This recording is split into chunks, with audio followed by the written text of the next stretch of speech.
Se tem uma coisa que eu adoro falar é de desenho animado. E nesse vídeo eu trouxe alguns momentos de duplo sentido nas animações que provavelmente vão estragar a sua infância. Mas tudo bem, porque esses momentos geralmente são inseridos nas animações comumente como piadas que só serão percebidas pelos adultos. E aqui eu não vou entrar no mérito de se isso é certo ou não, porque isso pode render um longo debate que não nos levaria a exatamente lugar nenhum. Sem falar que quer a gente goste ou não, por mais que esses momentos aconteçam de forma muito sutil, esse tipo de abordagem é mais comum do que a gente imagina e já acontece há muito e muito tempo, e eu garanto que não vai parar tão cedo.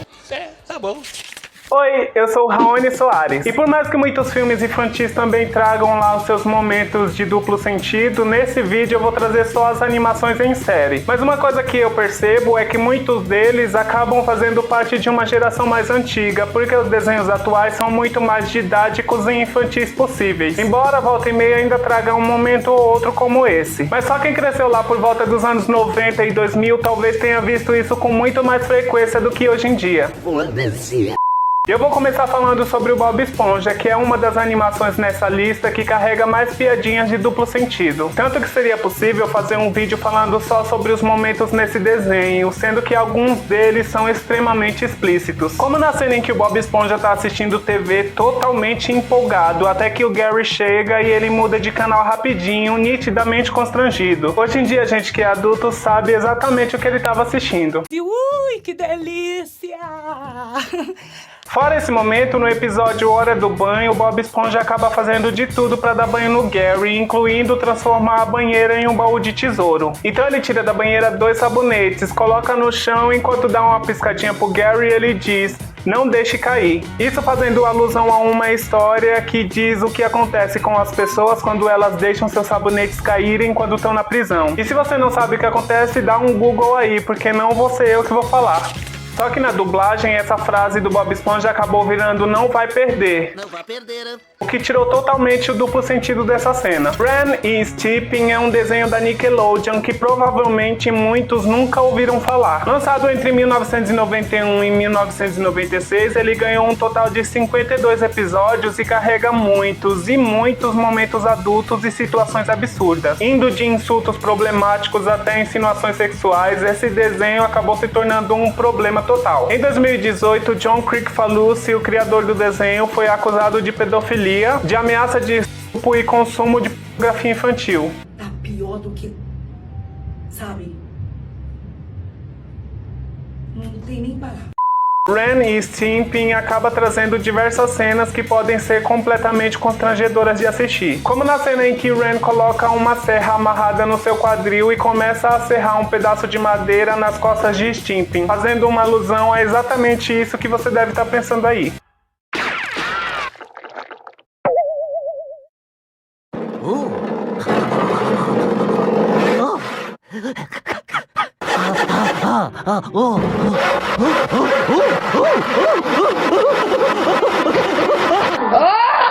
E é claro que esse desenho acabou recebendo muitas críticas dos pais devido ao seu conteúdo. Isso resultou não apenas no seu cancelamento, como no seu banimento da Nickelodeon em 1996. Só que depois o desenho acabou voltando a passar por lá depois da meia-noite. E em 2013 ele até conseguiu uma nova versão, mas ganhou só 7 episódios antes de ser cancelado completamente. As Meninas Superpoderosas era um desenho que eu assistia muito e simplesmente adorava. Lançado em 1998, o desenho conta aí com 6 temporadas, mas acabou ganhando também um filme animado em 2002. E embora não seja completamente recheada como no desenho anterior, as Meninas Superpoderosas também acabam trazendo ali as suas tiradas. Tal qual no episódio em que as meninas acabam fazendo amizade com uma menina chamada Robin. E elas acabam levando essa menina para ir conhecerem a sua casa. E tudo corria muito bem até elas chegarem no laboratório e a lindinha dizer para Robin que foi ali que o professor acabou criando elas acidentalmente. Então a menina acaba se virando pro professor e diz: "Não se preocupe, professor, eu também fui um acidente". Nossa. passada. Foi. Gente, não sabia disso não. Foi. Isso fora a cena em que o macaco louco faz um movimento muito sugestivo com suas mãos e que a gente sabe muito bem o que significa. O Laboratório de Dexter é um desenho da Cartoon Network que fez muito sucesso ali nos anos 90. Ele tinha como foco um garoto extremamente inteligente que vivia fazendo experimentos em seu laboratório e que tinha que lidar com sua irmã bagunceira chamada Didi. E em um episódio, o Dexter vai até a casa do seu vizinho e vê a mãe do menino carregando uma bandeja de biscoitos. Então um dos biscoitos que estavam na bandeja acaba caindo e nessa a mãe do menino se abaixa para pegar. Nisso acaba revelando que na parte de trás da sua calça tá escrito Troféu do Papai. E em outro episódio, os criadores acabaram trazendo como tema o tráfico de substâncias ilícitas. Mas para contornar isso, eles acabaram colocando o nome do negócio de farinha. Nesse episódio, Dexter acaba entrando para um grupo de traficantes de farinha. E um deles abre um dos pacotes com a faca e diz que ela é 100% pura. Então um outro homem, um comprador, coloca o dedo para testar essa qualidade da farinha. Rapaz, tá certo isso? E em outro episódio, a sua irmã Didi acaba indo embora, então o Dexter acaba decidindo substituir ela. E com isso ele acaba chegando até a Candy. Então ele pede para que ela pronuncie uma das frases que sua irmã diz o tempo inteiro, que é: "O que esse botão faz?". Então Candy até faz isso, mas de uma forma muito sensual. E para completar, depois ela acaba se ajoelhando na frente dele e pronuncia a frase de novo de uma forma muito mais sensual. Então Dexter se vira e sai da tela. E aí a gente ouve um som muito sugestivo seguido de um barulho de água. O personagem reaparece completamente molhado.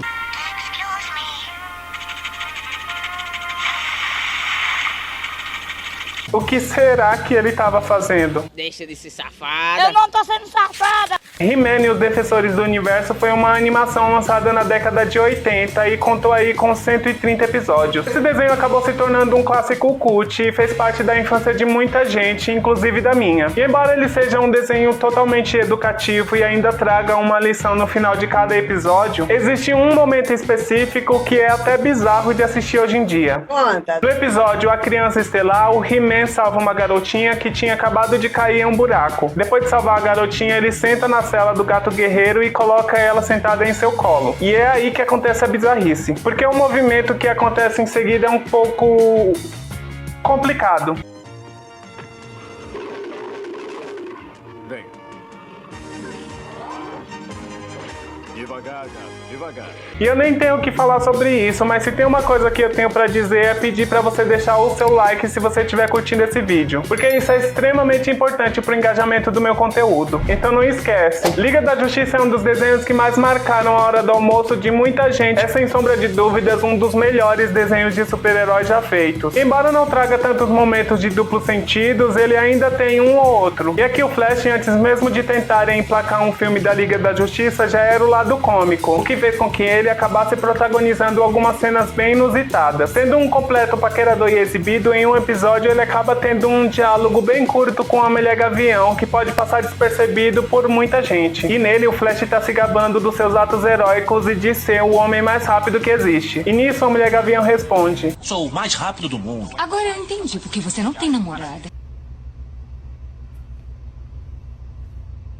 Apesar de muita gente achar que Transformers foi lançado muito recentemente com o lançamento dos filmes, na verdade ele é algo que já existe há muito tempo. Isso porque em 1984 a Hasbro lançou uma linha de brinquedos de carros e naves que se transformavam em robôs. A partir disso, a empresa acabou fechando uma parceria com a Marvel Comics para o lançamento de quadrinhos desses brinquedos com o título de Transformers. E foi ainda nesse mesmo ano que um desenho animado acabou sendo feito. Aqui no Brasil, esse desenho animado estreou no show da Xuxa em 1986. E embora seja um desenho de ação ao estilo que fazia sucesso na época, ele acaba trazendo uma cena que pode ser um pouco controversa. Isso porque o protagonista do desenho acabou caindo em cima de uma rocha e um dos robôs sacode ele por trás. Pela perspectiva, parece que o robô tá fazendo muito mais do que simplesmente sacudir esse personagem, que por sua vez parece que tá sentindo muito mais do que dor. Ai, que delícia!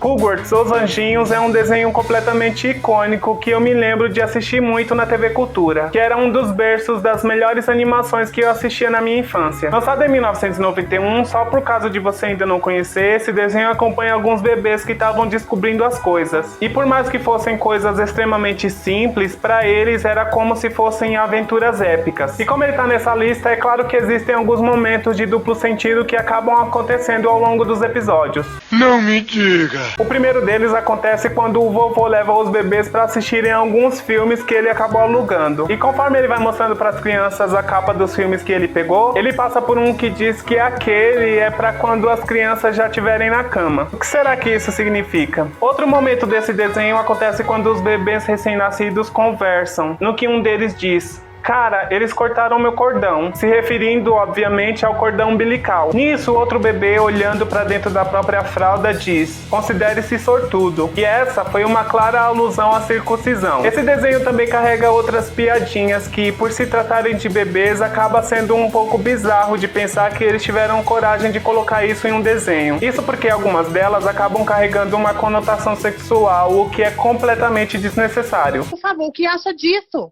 O que você acha disso? E você aí de casa, o que você acha disso? Sendo um desenho de 1960 produzido pelos estúdios Hanna-Barbera, Os Flintstones se tornou um grande sucesso. A música de abertura épica, a dublagem característica, esse conjunto de tudo faz com que eu sinta saudades da época em que assisti esse desenho no sábado de manhã quando eu era criança. Tadinha, que barra.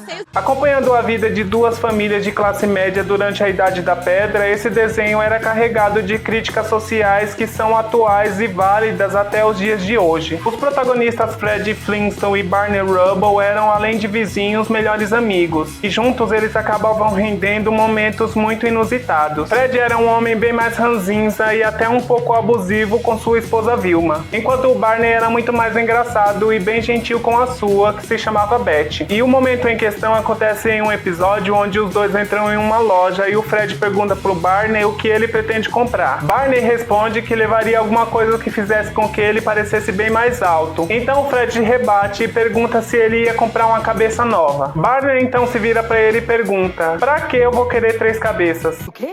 Sim, ele meteu essa. Por último, mas não menos importante, eu trago Os Padrinhos Mágicos, que passou durante anos na TV Globinho. Contando aí com suas 10 temporadas, esse desenho foi lançado entre 2001 e 2017. Pra mim, esse desenho carrega um humor diferente, muito ácido e em alguns momentos completamente desnecessário. Porque mesmo que muitas crianças não entendam, eu acho que é um pouco demais. Como no episódio em que o time acaba destruindo a caixa de sonhos do seu pai. Então seu pai diz que tá tudo bem, porque os sonhos deles foram destruídos há muito tempo. O time pergunta quanto tempo isso aconteceu, então o seu pai vira pra ele e pergunta quantos anos ele tem. Se você não entendeu, isso quer dizer que os sonhos do pai do time foram destruídos quando ele nasceu. Outro momento acontece em um episódio onde o Cosmo e a Wanda estão fora, e ela dá ao time uma copiadora que é capaz de copiar tudo o que ele vê na sua revista e torne tudo isso realidade. Depois de copiar absolutamente tudo o que ele podia e transformar o mundo em um completo caos, o time diz que não vê a hora de copiar suas 12 edições de uma revista chamada Debaixo da Cama. Isso pode parecer nada fora do comum, mas a verdade é que essa é uma sutil piada sobre revistas adultas, que geralmente eram guardadas debaixo da cama pra ninguém encontrar. Você já tinha reparado nessa cena? Quer que eu traga mais vídeos assim? Deixa aí no comentário que eu quero saber. Se você chegou no meu canal através desse vídeo, já se inscreve se curte filmes, séries e quadrinhos. E se você curtiu esse vídeo, provavelmente vai curtir o vídeo onde eu trago algumas teorias bizarras sobre o desenho Coragem, o Cão Covarde e Coraline, que eu vou deixar aparecendo aqui na tela para você poder ir assistir. E nós nos vemos na próxima. Tchau!